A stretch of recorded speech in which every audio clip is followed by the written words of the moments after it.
Hello, just a video again from my Tesla Model 3.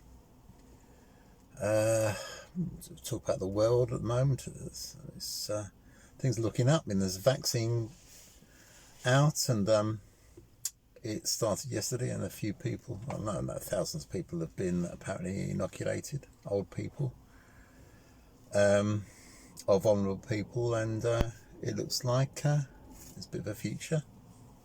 Always got to be. It's got to be better than nothing.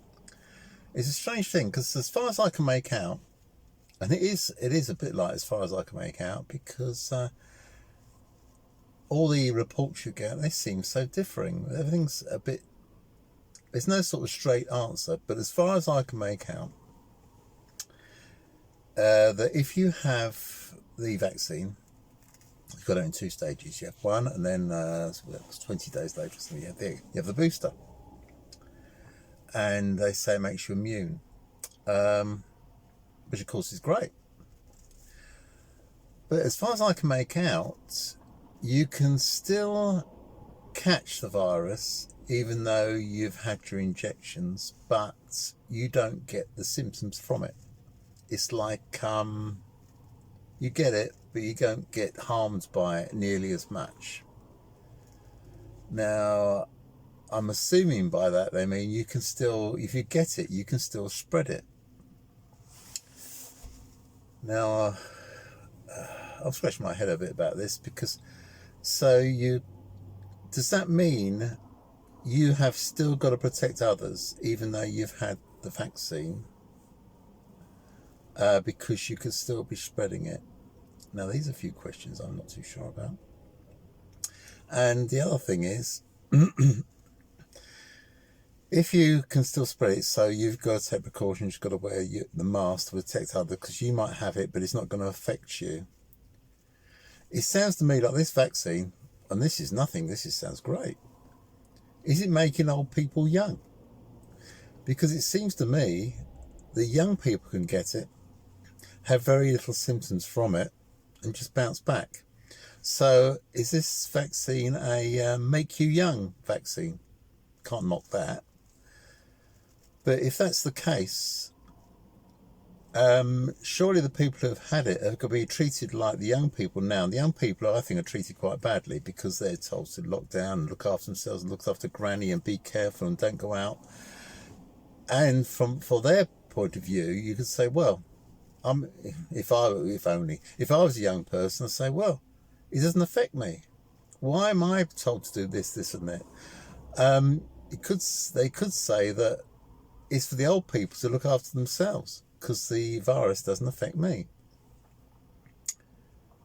So it's a bit of an odd one. I think it's a bit of an odd one. Is the vaccine just making you like a young person as far as COVID-19 is concerned? To me, it sounds like it.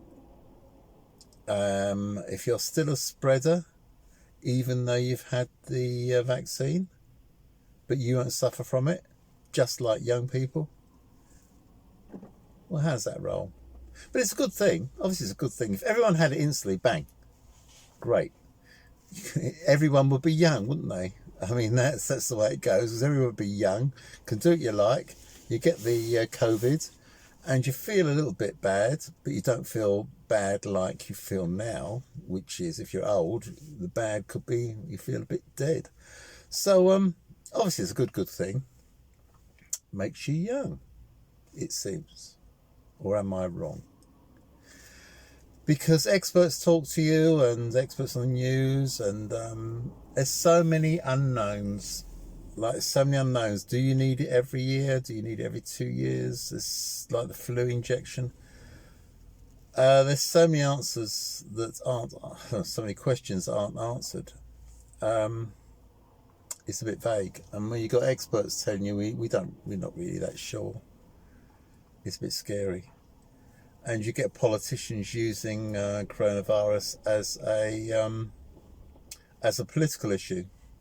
Like, look how great Britain is. Because we have released it first. We didn't make it first. We released it first.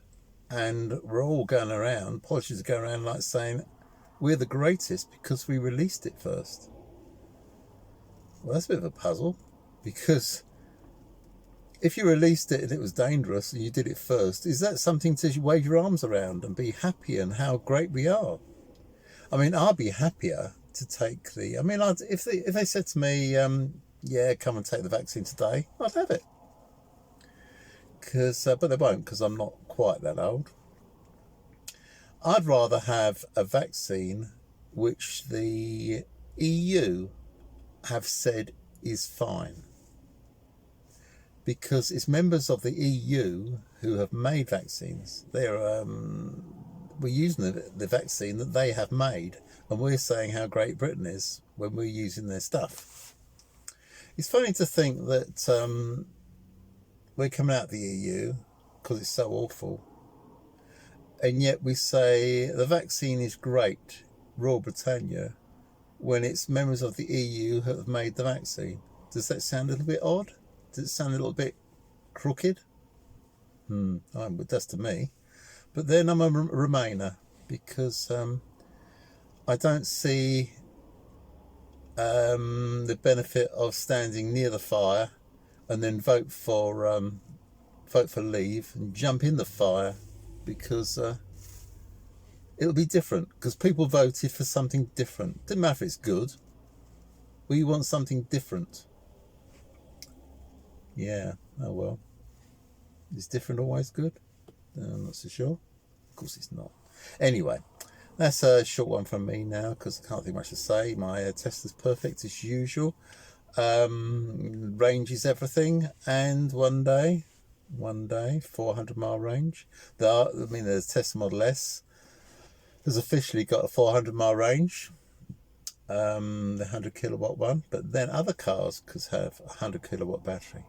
We've got vans, smallish vans with 100 kilowatt batteries in them in this country now. So 100 kilowatt battery, why not? Why not? It can be done. I'm in my Tesla Model 3. This is the cheap and cheerful one, a mere 55 kilowatt battery. The long range one's got 75 kilowatt battery. If they could whack in a 100 kilowatt battery, which I reckon they could, this would be well over 400-mile range car.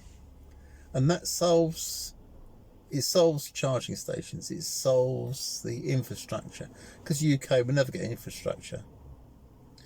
We're not that type of country. We're the type of country that may put chargers in, but we won't keep them serviced. That's what's happened now. We had a certain amount of chargers put in. A load of them are out of action because we don't believe in looking after what we've got.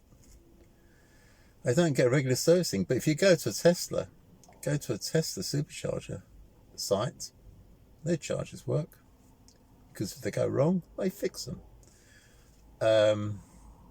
It's a bit in the UK at the moment. If things go wrong, we're in no rush to fix them, because no profit in fixing things. So we don't really fix things. We just let them go rotten. We just, at best, we put them there, and then we don't look after them. Yeah. Oh well. Can you see a bus has pulled up behind me? Great big double-decker bus. There's a little bit of muddy ground I parked on, and there's a great big double-decker bus. Seems a bit odd, doesn't it? I mean, what on earth are you doing there? Oh, what can you say? Anyway, so that's it. That's my moan for the day. If we build it, we've got to maintain it. And long range, we don't have to build it. So get that range. I say it every time, and loads of people say I'm wrong. But if you've got the range, who needs anything else? I mean, a petrol car, diesel car, 400 or 500-mile range, because it's got a big petrol tank. And they don't need the range, because they can just chuck some smelly fossil in. So, yeah, range. We want range, but I want range. And all the people say, oh, we don't really need range, because it's a town car. You've got a town car, stupid Honda E, because it's a town car for £30,000. You don't need range because it's a town car. Well, how about making a car which is a car that does everything? Not a town car. A all-purpose vehicle that does everything for you. That seems a good idea, doesn't it? Surely. I mean, all the people saying, you know, you don't need range, 100-mile range. That's all these Honda E's got, because it's getting cold at the moment. Is a 100-mile range. Now, if someone said to them, I tell you what, easy wizzy, look, get a magic wand out and make your Honda E 200-mile range, would someone say, oh no, no, no, no? Of course they won't. They'd love it. Of course, yeah, I'll have that. I'll have that. What about 300-mile? Yeah, I'll have three. I'll have loads of range because it's great. Except they don't. It's just a bit of a weird one. It's as if they say range is a bad thing. What the hell? God, it's me. Range is everything. I love a bit of range. Everyone should have a bit of range. Yeah, range and fossil cars will disappear. That's the only thing which is stopping fossil cars disappearing is range. How can anyone argue with that? It's beyond me. Anyway, so I've done 11 minutes, so I'm going now. And I'll see you later on. And I don't know if you want to subscribe. It doesn't really make a lot to me. Cause I'm never going to make a penny out of this because nobody ever watches me, which is not surprising because I'm old and I'm not attractive, and that's it really, isn't it? So yeah, so I'm off now. Bye bye.